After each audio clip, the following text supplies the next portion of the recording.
अखिलेश जी, यहाँ जो कल शाम को बैठक होने जा रही है वो कौन कौन से मुद्दे हैं जिस पर एनडीए के नेताओं को लगता है कि बेहतर तालमेल की जरूरत है? देखिए, कई सारे ऐसे मुद्दे हैं। सबसे बड़ा मुद्दा तो अभी अम्बेडकर का विवाद है जो चला है, वो मुद्दा है जिस पर की चर्चा होनी है। क्योंकि बीजेपी चाहती है कि सभी जो एनडीए सहयोगी दल हैं वो एक ही सुर में इस मुद्दे पर बोलें, और जिस तरह से कांग्रेस आक्रामक हो रही है इस मुद्दे को लेकर, उसका जवाब भी दिया जाए।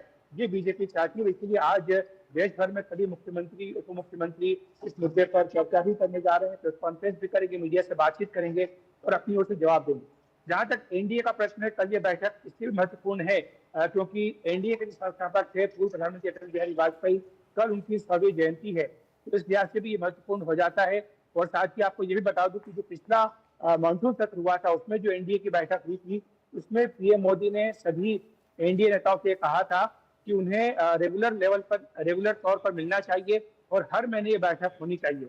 हालांकि झारखंड और महाराष्ट्र चुनाव के चलते ये बैठक पिछले महीने नहीं हो पाई थी, इसीलिए अब इस बैठक को कल आयोजित किया जा रहा है। और इसमें जो तमाम मुद्दे हैं, जिसमें कि कुछ महत्वपूर्ण बिल हैं, उनको लेकर के भी चर्चा होने की संभावना है, जिसमें कि वन नेशन वन इलेक्शन और साथ ही वक्फ अमेंडमेंट बिल, ये भी एक बिल है चर्चा के लिए जिस पर हो सकता है कि बातचीत हो। और जहां तक दिल्ली विधानसभा का प्रश्न है, यहाँ पर जेडीयू के जो 3 बड़े नेता हैं वो आज एक प्रेस कॉन्फ्रेंस करने जा रहे हैं। जेडीयू चाहती है कि वो दिल्ली विधानसभा में कुछ सीटों पर चुनाव लड़े। पिछली बार भी बीजेपी ने उसे कुछ सीटें यहाँ पर दी थी, 2 सीटें दी थी। इस बार भी बीजेपी की ओर से संकेत मिल रहे हैं कि वो जेडीयू के साथ साथ एलजेपी जो है चिराग पासवान की, उसको भी एक सीट दे सकती है। तो कुल मिलाकर के 2 से 3 सीटें बीजेपी अपने सहयोगी दलों को दिल्ली विधानसभा चुनाव में दे सकती है।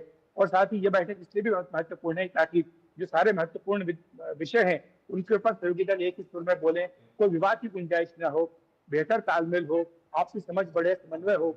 ये भी एक चर्चा का विषय रहेगा।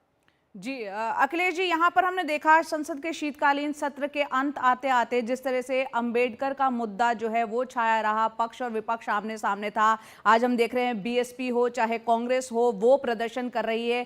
क्या इस मुद्दे पर भी जोर रहेगा कल की शाम 4 बजे की बैठक में? बिल्कुल रहेगा, क्योंकि ये एक ऐसा मुद्दा है जो न सिर्फ बीजेपी बल्कि उसके सहयोगी दलों को भी प्रभावित करता है। और यही कारण है कि एनडीए चाहता है कि अम्बेडकर मुद्दे पर जो विवाद कांग्रेस की ओर से खड़ा किया गया है, इसका जवाब दे दिया जाए।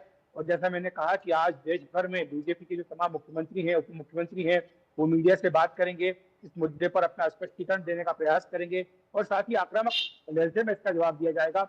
बीजेपी लगातार इस बात को कह रही है कि अगर इतिहास में अम्बेडकर का अपमान किसी ने किया तो वो कांग्रेस पार्टी ने किया। कल भी बीजेपी की ओर से प्रेस कॉन्फ्रेंस हुई थी।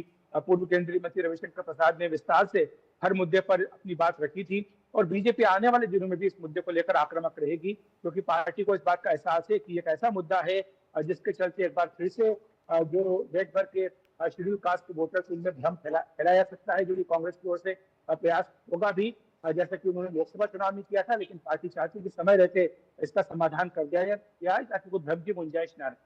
समय रहते इसका जो है सुलझा लिया जाए ताकि भ्रम की कोई स्थिति ना रहे। बहुत बहुत शुक्रिया अखिलेश जी ये तमाम जानकारी देने के लिए।